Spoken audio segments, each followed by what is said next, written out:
Bem-vindo à lição 11: Herança, Polimorfismo e Interfaces. Nesta lição, será discutido como uma classe pode herdar as propriedades de outra classe já existente. Uma classe que faz isso é chamada de subclasse, e a sua classe pai é chamada de superclasse. Será também discutida a aplicação automática dos métodos de cada objeto, independente da subclasse deste. Esta propriedade é conhecida como polimorfismo. E por último, discutiremos sobre interfaces, que ajudam a reduzir no esforço da programação. Ao final desta lição, o estudante será capaz de definir superclasses e subclasses, criar override de métodos das superclasses, criar métodos final e classes final. Todas as classes, incluindo as que compõem a API Java, são subclasses da classe Object. Um exemplo de hierarquia de classes é mostrado na seguinte figura: Object, classe A, classe D, classe B, classe C. A partir de uma determinada classe, qualquer classe acima desta hierarquia de classes é conhecida como uma superclasse ou classe pai, enquanto que qualquer classe abaixo na hierarquia de classes é conhecida como uma subclasse ou classe filho. Herança é um dos principais princípios da orientação a objeto. Um comportamento ou um método é definido e codificado uma única vez em uma única classe, e este comportamento é herdado por todas suas subclasses. Uma subclasse precisa apenas implementar as diferenças em relação à sua classe pai, ou seja, adaptar-se ao meio em que vive. Para herdar uma classe, utilizamos a palavra-chave extends. Ilustraremos criando uma classe pai de exemplo. Suponha que tenhamos uma classe pai chamada person. Os atributos name e address são declarados como protected. A razão de termos feito isto é que queremos que estes atributos sejam acessíveis às subclasses desta classe. Se a declararmos com o modificador private, as subclasses não estarão aptas a utilizá-los. Todas as propriedades de uma superclasse que são declaradas como public, protect e default podem ser acessadas por suas subclasses. Vamos criar outra classe chamada student. E como um estudante também é uma pessoa, concluímos que iremos estender a classe person. Então, poderemos herdar todas as propriedades existentes nesta classe. Quando um objeto student for construído, o construtor padrão da superclasse person é invocado implicitamente. Repare no seguinte fluxo de controle. Quando um objeto student for criado, o construtor padrão da superclasse person é invocado implicitamente para fazer as inicializações necessárias. Após isso, as instruções dentro do construtor da subclasse são executadas. Uma subclasse pode explicitamente chamar um construtor de sua superclasse imediata. Isto é feito utilizando uma chamada ao objeto super. Uma chamada ao super no construtor de uma subclasse irá resultar na execução de um construtor específico da superclasse, baseado nos argumentos passados. Repare o exemplo. Este código chama o segundo construtor de sua superclasse imediata, a classe person, e a executa, passando dois argumentos do tipo string. Devemos relembrar, quando utilizamos uma chamada ao objeto super, primeiro, a instrução super deve ser a primeira instrução em um construtor.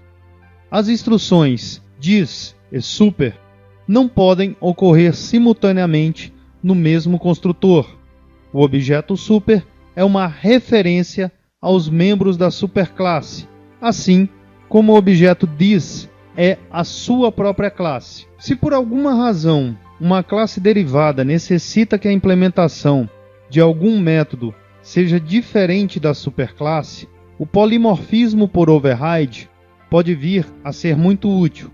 Uma subclasse pode modificar um método definido em uma superclasse, fornecendo uma nova implementação para aquele método. Supondo que tenhamos a seguinte implementação para o método getName da superclasse person. Mostramos na saída padrão a string parent getName.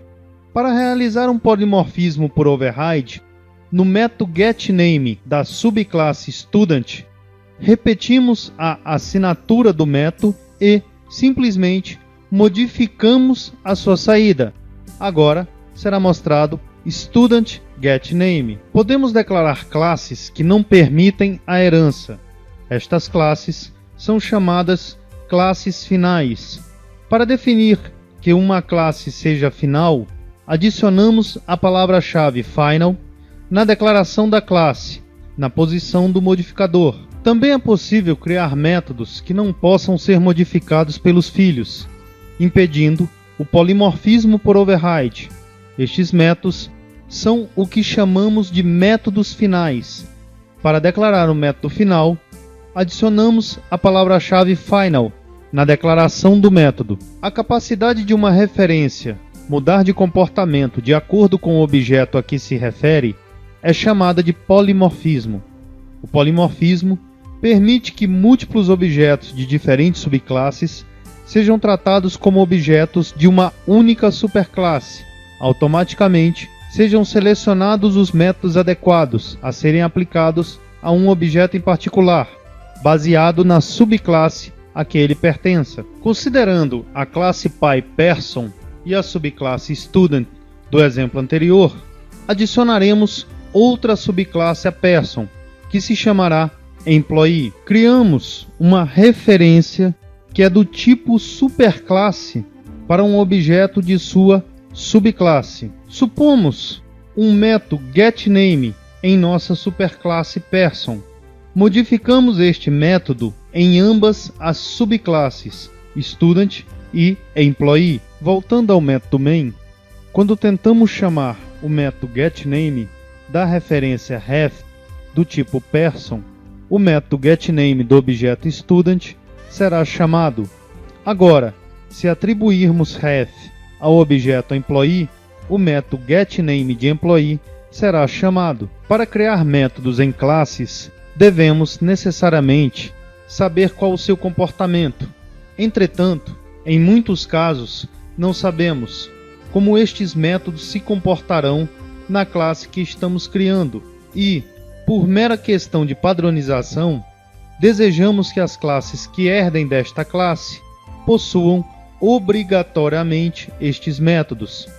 Uma classe abstrata é uma classe que não pode gerar um objeto. Frequentemente, aparece no topo de uma hierarquia de classes, no modelo de programação orientado a objetos. Os métodos nas classes abstratas que não têm implementação são chamados de métodos abstratos.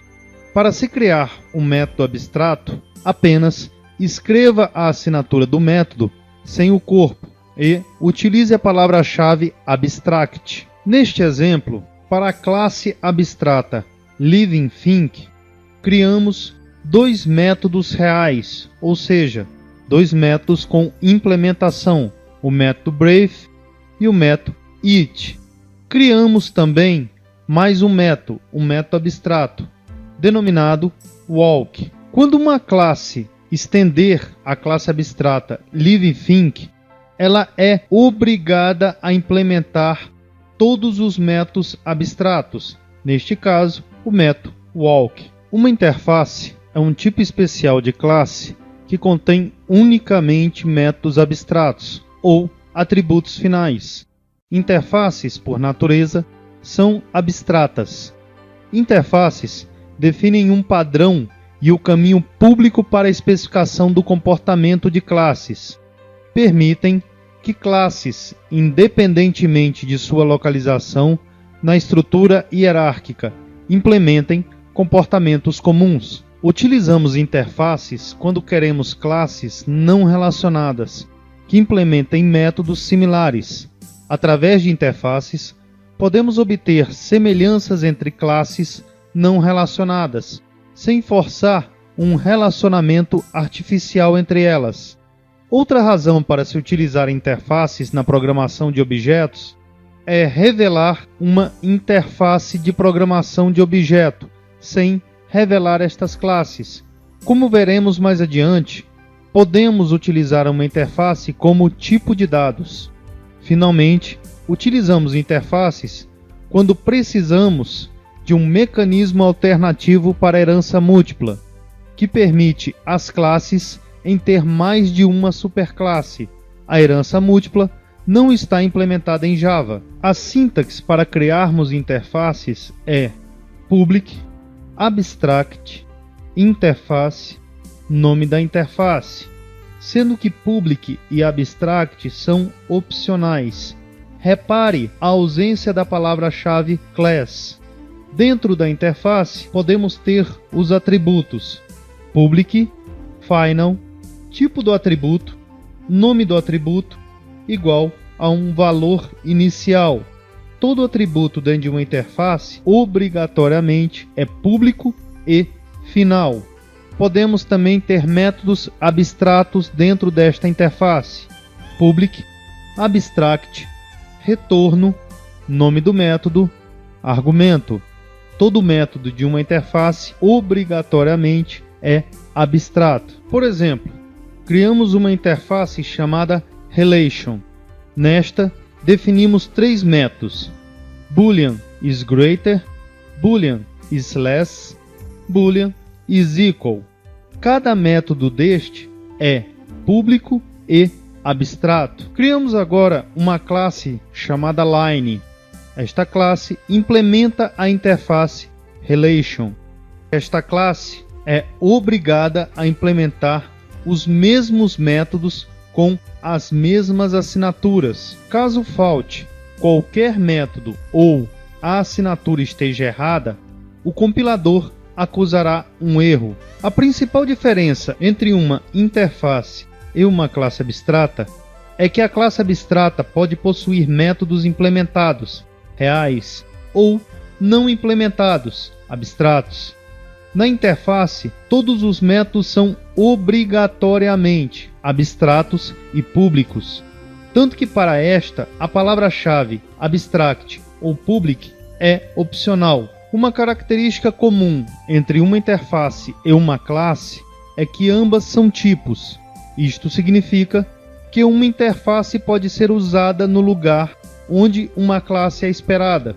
Por exemplo, dadas as classes Person e a interface PersonInterface, as seguintes declarações são válidas: PersonInterface PI é igual a new person, PersonPC igual a new person. Entretanto, não se pode criar uma instância de uma interface sem implementá-la. Por exemplo, PersonInterface PI é igual a new PersonInterface. Isto ocorre um erro. Outra característica comum é que ambas, interfaces e classes, podem definir métodos, embora uma interface não possa tê-los implementados, já uma classe pode.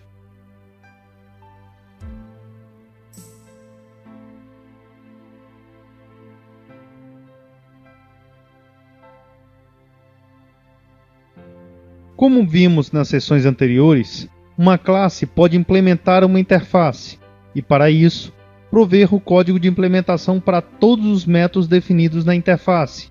Outro detalhe a se notar na relação entre uma interface e uma classe é que a classe pode apenas estender uma única superclasse. Entretanto, pode implementar diversas interfaces. Interfaces não são partes de uma hierarquia de classes. Interfaces podem ter relacionamentos entre si. Por exemplo, suponha que tenhamos duas interfaces, Student Interface e Person Interface.